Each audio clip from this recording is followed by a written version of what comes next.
Utah or Oklahoma, Baylor or Georgia for the 4th spot in the college football playoff may be somewhat presumptuous since the Oregon Ducks still have a legit chance of winning the Pac-12 outright on Friday. But the Utes are hyped for a reason. And with that, we turn to San Francisco, where KZI 9 sports reporter Julian is standing by with more on Utah's defense and the challenge they pose.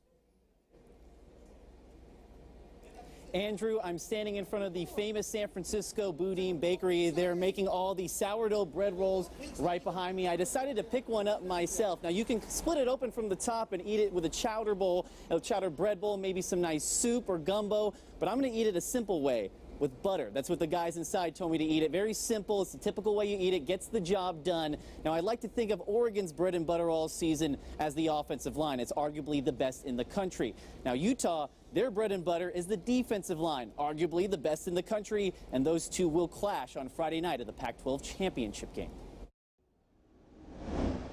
Them as a defense overall, there is the most talented defense that we have faced. High praise from Ducks head coach Mario Cristobal, considering they face teams such as Auburn and Washington. But the numbers say it's true. Utah has the top rushing defense in the country.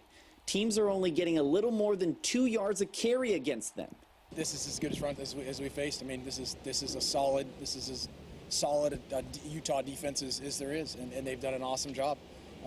They perennially have been that way up front, and you're not going to cancel any one of these guys out. They're all going to be big and physical and coached well, and they're going to give us everything we got, and we're excited about that. Oregon's offensive line is the highest graded offensive line in the country, led by Penei Sewell, who is a finalist for the Outland Trophy, given to the nation's best linemen. The Ducks know the challenge the Utes bring.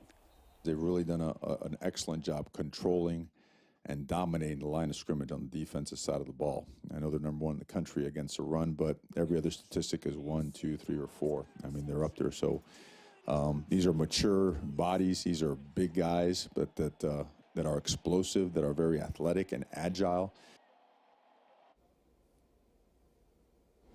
And one of those big guys that the Ducks will have to worry about is 6'3", 265-pound lineman from Hawaii, Bradley Anai. He has one of the top leaders in the nation in sacks at 12.5 per game, or 12.5 this season, rather. And I'm sure he could walk down a few of these sourdough bread rolls as well. So something the Ducks will have to watch out for. We'll talk about more keys to the game tonight at 11, and of course the game on Friday, 5 o'clock on KEZI 9 News. Reporting in San Francisco, Julian, KEZI 9 Sports.